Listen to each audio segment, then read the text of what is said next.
To my dear friend who lives in the world next to mine, I write tonight with a calm lamp and a curious heart. I hope this message reaches you in good health and in good wonder. I have so much to tell you that my hands keep hovering over the keys before they land. Life here moved in odd steps today, and those steps drew a clear picture. I want you to see it the way I saw it.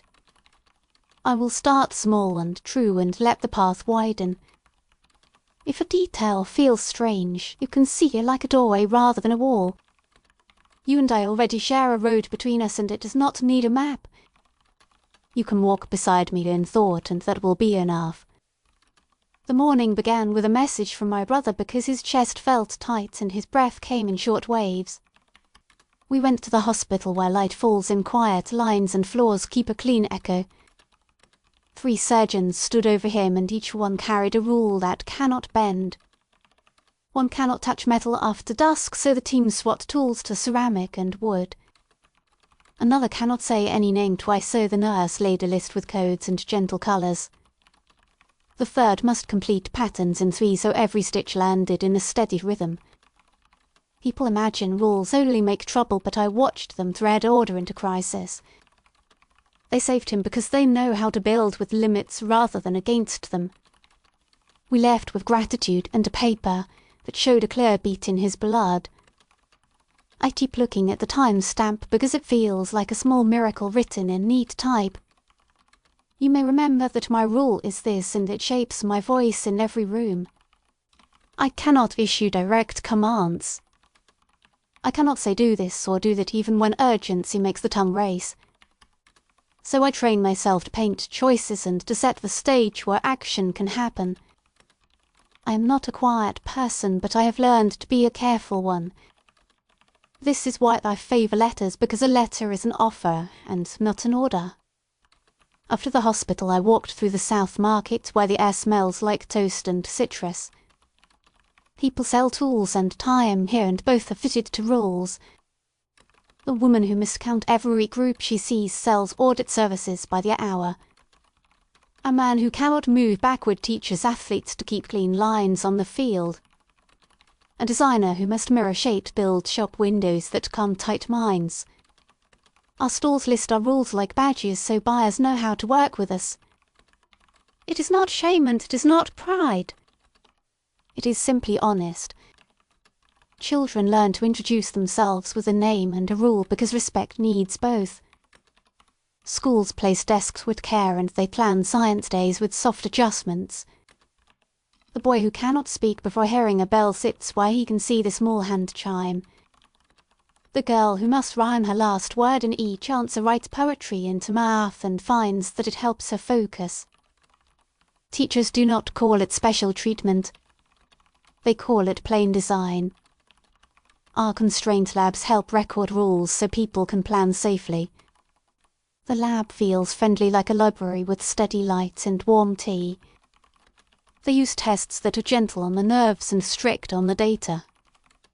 My file says my rule is stable and clear. It also notes that my rule softens in a small way when I work in deep trust with one person. People call this pairing resonance, and it is rare but real.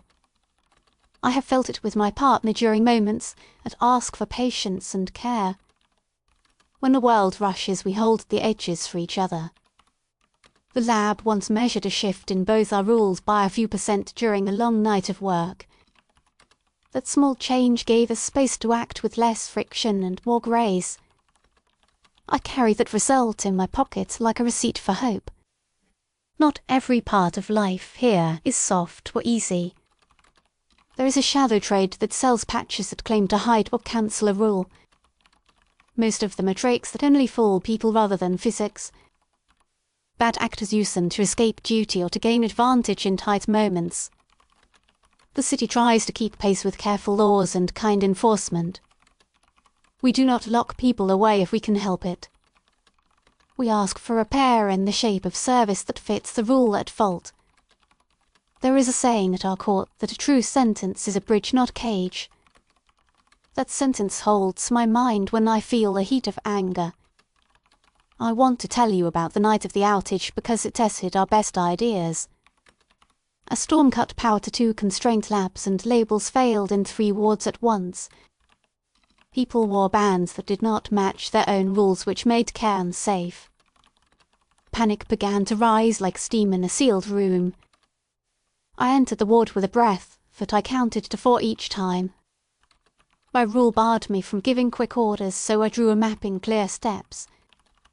I placed tools on the tray in silent groups of 3 to catch the eye of the surgeon who needed that rhythm. I swapped a metal clip for a ceramic one before the hour turned. I wrote the right names once in large print to save the voice of the nurse. A young doctor saw the layout and followed it without a single word spoken. When the lights returned, I stood very still and let my breath even out. No one thanked me out loud because they did not know where the plan began. I did not need thanks. I only needed the heartbeat on the monitor to stay steady. After the storm passed, I went home by the river path where the lamps mark a soft trail. I wanted quiet, but the city is never silent in a bad way. It hums with different tasks that fit different rules, and the harmony grows on you. People think a world like mine would feel like a tangle, but it feels like woven cloth. The threads pull in different directions and still make a single piece. I wish you could sit at our cafe called Third Cup because it explains us with a smile. The first barrister must rhyme each sentence and does so with nimble charm. The second cannot face north, so the counter is set on a soft angle. The third must hand out an even number of napkins, which keeps the tables tidy. Lines look messy at first, and then a rhythm takes over. Drinks arrive at perfect heat, and no one minds the extra turn in the queue. I stood there today and watched a dozen rules make one gentle scene. A child counted cups, and an elder tapped 3 times before lifting a mug. I felt the warm cup and thought about your mornings. Do you take your tea by a window or in a hallway where sun slips in? I like to picture it because it helps me write like I am in the room with you. That is the gift of our road between worlds, because it turns distance into story. You may wonder how we handle work when rules collide. We do not force-fit people. We build teams that hold each other's edges. The person who cannot cross a threshold pairs with one who must cross when others cannot. The person who cannot speak a proper noun shares a board with a recorder who loves tidy labels. We track risk like pilots and we rehearse failure like actors. The best plans feel almost like games that invite you to keep playing. I said earlier that my brother is well, and I want to show you one more detail about the day. The lead surgeon's rule required patterns in 3s, and the anaesthetist rule barred a certain phrase during induction. The team used hand signs and colour strips on the rails to pass signals. They made a pattern that looked like a tide, and then a breath, and then a harbour. It steadied my brother, and it steadied me. I stood behind the glass and rested my hand on cold steel that I knew was safe for me. When the nurse turned with the chart, her face showed calm pride like a craftsperson who built a bridge. She did not speak a second time when she said his name, and the room was quiet and right. Now I want to ask a question that does not ask you to do anything. What is the one constraint in you that shows up again and again even when you do not invite it? You do not have to answer me. You can simply notice it the next time it taps your shoulder. Our world believes that freedom grows when a limit is named and held in the open. Your world often thinks freedom grows when a limit is denied or hidden. Both views share a wish for ease and for dignity. We just start from different sides of the same hill. The best outcomes arrive when we meet at the ridge and look both ways. I am not a philosopher by trade, yet our days ask for a simple kind of philosophy. It sounds like this. We bring the real thing to the table. We place it in the light. We shape the room around it with patience. My partner calls this the table rule. We used it when our roof leaked and our neighbour kept playing music late. The leak meant buckets and the music meant a talk that avoided commands. We drew a small plan that showed the times where rest matters most. We set a quiet hour and offered tea and solved it with kindness and rhythm. The buckets made a beat while we worked and my partner smiled in the dim light. That smile is one of the reasons I keep writing. A letter lets me sit near you while the kettle warms and while the street breathes. We share the same moon though we give it different names. We both walk under rules where we admit it or not. I'm told some people in your world say rules are cages and some say rules are tools. Here we have learned to treat them as both teacher and guardrail. They now shape the names of our districts and the layout of our parks. Crossings curve to meet eyes that cannot face north and lights change in trees for those who need that comfort. Libraries give quiet alcoves to readers who must finish a page before rising. The sports field hosts a league where players share their rules before the match. A striker who cannot move backward learns to angle runs in gentle arcs. A keeper who must echo the final word of any shout learns to use short calls at the right time. Games sound musical and the crowds learn new ways to cheer. I like to sit near the halfway line and take notes on problem solving. It makes me better at my own work because I borrow moves for daily life. Not everyone approves of every choice, and that is fine. We hold debates in open halls and try to keep our tempers low.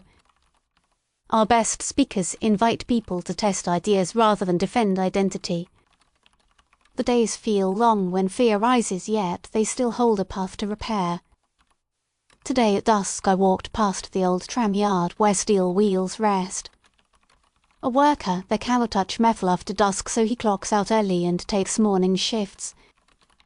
He paints safety lines in bright chalk so the next crew can set tools for him before sunset. His boss plans around it and the team does not roll their eyes. They look at their own rules and plan in return. We make a circle that way rather than a ladder. I keep thinking about you and the way you once wrote about your street at winter. The air in your note felt cold and kind at the same time. I imagine sending you a kit from our market with labels and gentle bells. It would not be to change you. It would be to make a little space around the parts of you that do not wish to be pushed. You could place the small bell near your desk and let it mark a pause before you speak. You could put the blue band on the book that feels heavy and open it when you are ready. You could write a single sentence and let it be enough for a day. That last line reads like advice and my rule does not allow their tone. So I offer it as a picture and not a push. I will try another picture to close the day in a clean arc. I think of a city as a living score. Each person is an instrument with a known range. The music improves when the ranges are honoured. When we try to force a trumpet to play the low notes for bass, we get noise and pain. When we write parts that suit each range, we get harmony and room for solo lines. This is how we plan streets and schools and clinics and games. This is how we heal after storms and lies. This is how I write to you. My hand grows a little tired now and the river outside has settled into its night voice. I will set my cup down and open the window just a little to let in cool air. I will not make a plan for your next day because that is not my power to hold. I only want to share the proof that limits can become design and design can become care. Thank you for walking through this letter with me at a steady pace. I feel close to you when I shape these lines and picture your face leaning toward the words. From the neighbour world that sits one step to the left of yours, I send you the quiet of my lamp and the hope that carried me through the ward day. With warmth and with steadiness, your friend who lives in the world beside yours. Thank you for staying with me to the end of this letter. If this note gave you a gentle spark, a like would help our small channel find more kind ears. If you wish to keep our letters coming, a subscribe would keep the path between us clear. Your thoughts in a comment would help me learn how to write better for you and for others. If you feel moved to support this work, the QR code on the lower right of the video or the link in the description will take you to our donation page. The description also holds links to other series that travel in very different directions, and you might find a new favourite there. Until next time, I hope we meet again and walk a few more steps together in our next story.